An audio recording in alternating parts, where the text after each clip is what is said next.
It's Friday, February 6th, 2026, and apparently it's Lame Duck Day, which feels weirdly accurate for how fast AI news moves.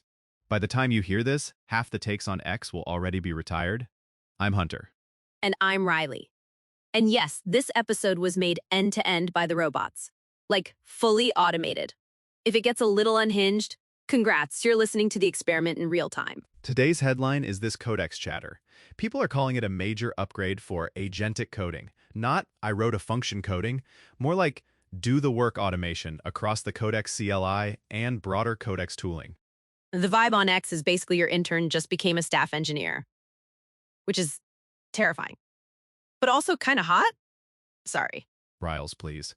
But yeah, the actually useful claim isn't just faster or better benchmarks, it's mid-task steering, like you can interrupt it, redirect it, and it doesn't lose the plot. Hold up, that part matters. Because most coding agents feel like Roomba energy. You nudge it slightly and it slams into a chair for 20 minutes. Exactly. And for the record, mid-task steering is a real thing being discussed around Codex CLI. There are experimental settings where you can feed follow-up guidance while it's working, and it incorporates that at the next step. Okay, that's the difference between agent and runaway script with confidence. Exactly. So here's the first real marketing workflow I've seen that actually benefits when an agent can do more than autocomplete. Building and maintaining the glue.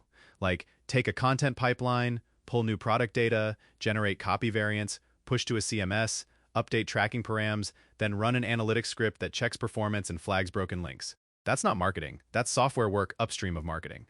Yes, the unsexy stuff.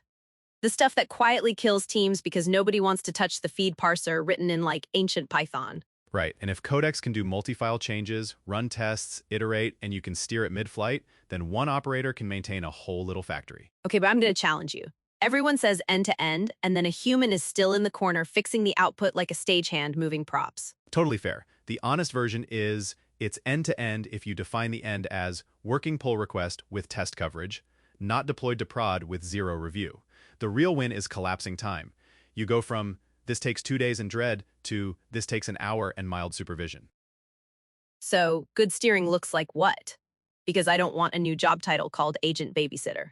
Good steering is constraints and checkpoints. It's you telling the agent, pause after you change the data model and show me the migration plan. Or don't touch production keys, only write code and unit tests. Stop and ask before you run anything destructive. Steering is basically approvals baked into the run. So it's like giving your agent a leash, not freedom. Exactly. Leash plus receipts. I want diffs, test outputs, and a little narrative of what it decided. If it can't explain what it changed, it doesn't get merge rights. That's the part creators don't realize. The magic isn't the model, it's the permissioning. Like, read-only versus write access is the difference between assistant and tiny chaos demon. Yep. And this ties to what we've been talking about lately with tool connectors and agent protocols. The entire industry is converging on this idea that agents need standard ways to touch systems safely, with audit trails and kill switches.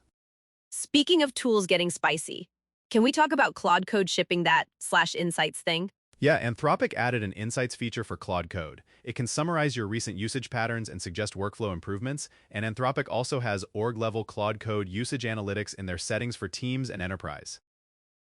That is the tool giving you a performance review. Like, hey bestie, you asked me for strategy 16 times and ignored me 15 times. It's meta automation. The tool helps you manage how you use the tool. For marketers, I think the top callouts will be prompt sprawl and context thrash. Context thrash is my toxic trait.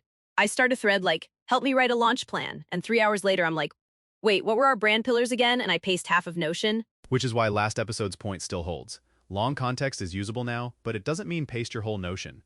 You need structure, brand constitution, job packets, clean inputs. But where's the line between helpful personalization and creepy memory? The least bad enterprise default is keep it local to the user, make it explicit, and make it deletable.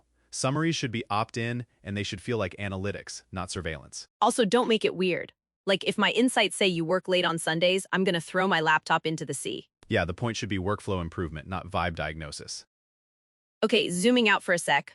What else is happening in the ecosystem around this? Because it's not just Codex and Claude. Everything is getting agenty. Totally.